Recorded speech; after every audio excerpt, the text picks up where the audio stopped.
The conference room at the Grand Hyatt buzzed with anticipation. Political analysts, journalists, and supporters gathered for what was expected to be a fiery press conference with Karoline Leavitt. As one of the most vocal conservative voices in modern politics, she was no stranger to confrontations with the mainstream media. The room smelled of freshly brewed coffee and the faint scent of expensive cologne as reporters shifted in their seats, adjusting their recording devices and notepads. Karoline stood at the podium, her blonde hair neatly styled, exuding confidence. She wore a sleek navy blue blazer, her signature look when addressing the press. Behind her, a large banner displayed the words, "Fighting for America's Future." Cameras flashed, the murmurs of the crowd quieting as she leaned forward slightly, gripping the sides of the podium. "Good afternoon," she began, her voice steady and commanding. "I appreciate you all being here today. Our country is at a turning point, and it is crucial that we discuss the issues that truly matter to the American people. Not political theater, not media-manufactured hysteria, but real concerns that affect everyday families." The room was silent for a beat before a flurry of hands shot up. Karoline nodded towards a journalist from the Daily Signal, who asked about her latest policy proposal regarding tax cuts for small businesses. She answered with ease, laying out her plan to rejuvenate the economy, her words sharp and direct. More questions followed, some friendly, others skeptical, but all within the usual realm of political discourse. And then it happened. A woman in the second row, Rebecca Mills, a well-known reporter from The Atlantic Post, a publication notorious for its left-leaning perspectives, rose to her feet, microphone in hand. She had a reputation for pushing narratives that conservatives often found misleading, and Karoline immediately recognized her. "Miss Leavitt," Rebecca began, a saccharine smile on her lips, "you often speak about freedom of speech and conservative values, yet you've been accused of supporting policies that many say suppress marginalized communities. Do you believe that advocating for certain conservative policies contradicts your stance on freedom?" The question was laced with implication, a trap disguised as an inquiry. A hush fell over the room. Some reporters exchanged knowing glances, sensing the tension that had just thickened the air. Karoline took a measured breath, her eyes locked onto Rebecca's. "Rebecca, let's be honest here. Your question isn't about policy, it's about framing a narrative. You're implying that standing for traditional values and individual liberty somehow equates to suppression, which is simply false." Rebecca raised an eyebrow, clearly not expecting Karoline to dismantle the premise of her question so swiftly. "So you deny that your policies disproportionately impact certain groups?" Karoline didn't flinch. "What I deny is the idea that common-sense policies, aimed at empowering all Americans, should be twisted into divisive rhetoric. The real question here is why the media continues to misrepresent conservative viewpoints instead of engaging in fair discussion." A few murmurs spread through the crowd. Even some left-leaning journalists seemed intrigued by Karoline's unshaken composure. Rebecca, however, wasn't ready to back down. "So, are you saying—" she pressed, but before she could finish, Karoline held up a hand. "No, Rebecca. I won't allow you to spin this into another baseless attack. If you actually want to have a serious discussion about policy, I'm happy to engage. But if this is just another attempt to create a misleading headline, I think we're done here." A wave of quiet gasps rippled through the room. Rebecca's face tightened, but she forced a thin-lipped smile, as if unfazed. Meanwhile, Karoline stood tall, unwavering, her presence alone commanding respect. And just like that, the energy in the room had shifted. Karoline had turned the tables, and everyone knew it. Rebecca Mills, though clearly stung by Karoline's words, wasn't one to back down easily. She had been in the business long enough to know when she'd been outmaneuvered, but she also understood the importance of pushing for the story. The crowd in the room waited in tense anticipation as the seconds ticked by, some curious to see how Karoline would respond, while others wondered if Rebecca would make another attempt to press her line of questioning. A slight pause lingered in the air before Rebecca finally broke the silence. "Well, Miss Leavitt," she began again, leaning forward with an almost exaggerated sense of earnestness. "I understand that you don't want to engage in what you call misleading narratives, but surely you can see the overwhelming criticism from your policies. There are individuals in your own state who feel left behind, who claim that your conservative stance is actively working against their well-being. Can you explain how you reconcile that with your notion of freedom?" Rebecca's voice was softer now, more subtle, but the same loaded question was buried beneath her words. It was clear she was trying to bait Karoline into another corner. She had hoped to provoke a reaction, a crack in her composed demeanor. But Karoline, unfazed, leaned into the podium, her posture unwavering. She took a breath, preparing herself for the next phase of the conversation. The room was electric, with every reporter's attention fixed on her. "You know, Rebecca," Karoline began, her voice steady, but edged with a sharpness that made it clear she wasn't going to be played. "It's funny you mention this criticism coming from within my state, because if you look closely, you'll see that New Hampshire is thriving under conservative policies. Unemployment is down, small businesses are growing, our schools are becoming more accountable to parents, not special interest groups."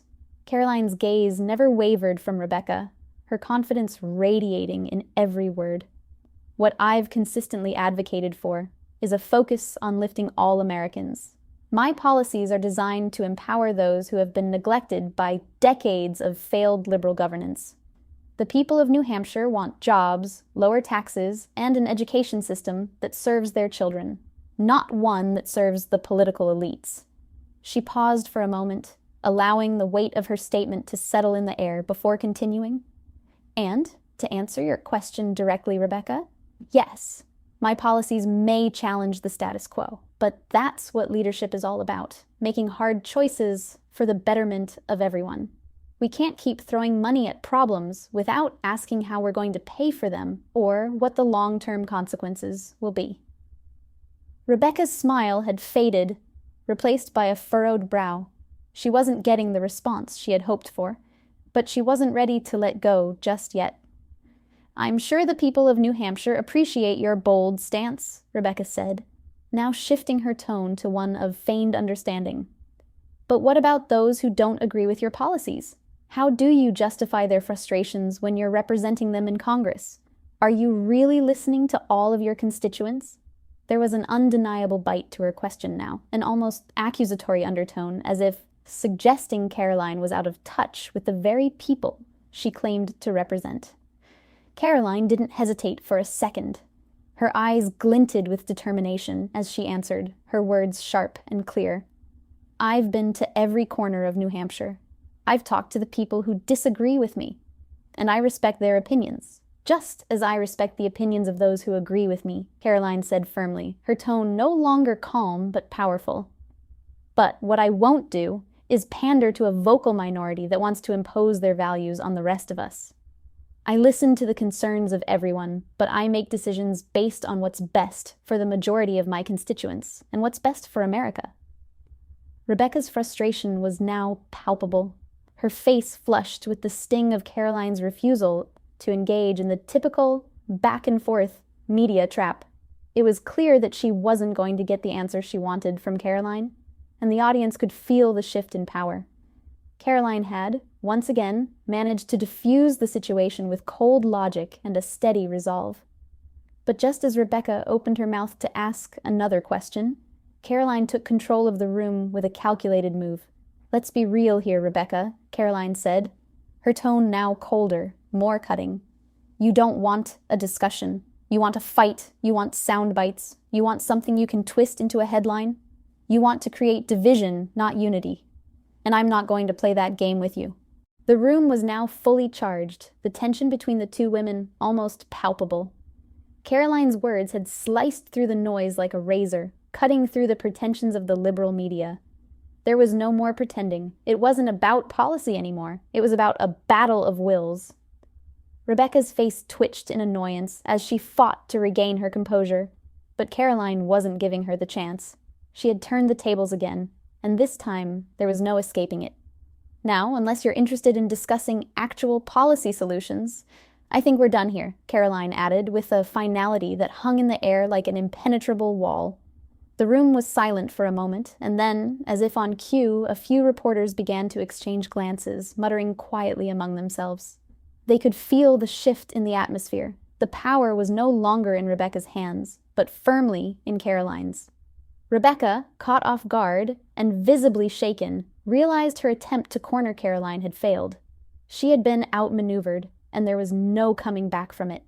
With a tight-lipped smile, she sank back into her seat, the microphone slipping from her hand as she gathered herself. The press conference continued, but the energy in the room had completely shifted. Karoline Leavitt had not only dominated the conversation, but had also solidified her standing as a political force to be reckoned with.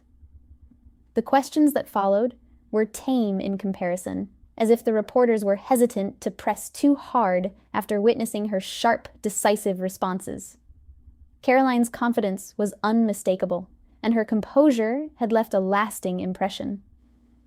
Rebecca Mills, however, remained visibly frustrated. She had come to the conference with one goal in mind: to challenge Karoline and expose weaknesses, to create a headline that would capture the attention of her audience. But Karoline had effortlessly deflected every attack. It was clear now that the story Rebecca had hoped to write wasn't going to materialize. As the press conference wound down, Karoline thanked the journalists for attending and began to step away from the podium. She was met with polite applause. But it was clear that her victory in this verbal sparring match was undeniable. She gave a small nod and a smile, her eyes scanning the room one final time before turning to leave. Outside the conference room, the media began to swarm, hoping to catch some final words from the influential politician. Karoline, however, had no time for sound bites. She had made her point loud and clear, and there was no need for further theatrics. Her staff hurried her down the hallway to her waiting car, and she stepped into the back seat, her mind already on the next challenge ahead. In the days that followed, the story of the press conference would make headlines, but not in the way Rebecca had hoped. The media would report on the confrontation, but they would focus on Karoline's unshaken composure, her ability to turn the tables, and her firm stance on conservative values. It was a win for Karoline Leavitt, and a blow to the liberal narrative Rebecca had tried to push. Back at her desk, Rebecca sat staring at her computer screen, the weight of the missed opportunity heavy on her shoulders. She had tried to capture Karoline's weakness, but instead, she had only exposed her own inability to match her opponent.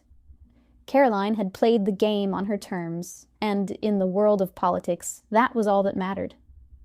For Karoline, the victory was another stepping stone in her journey.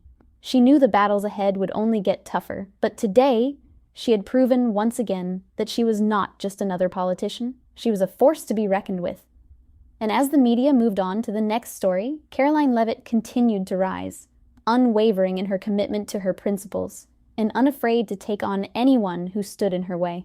Thanks for watching, y'all. See you in the next video. Take care.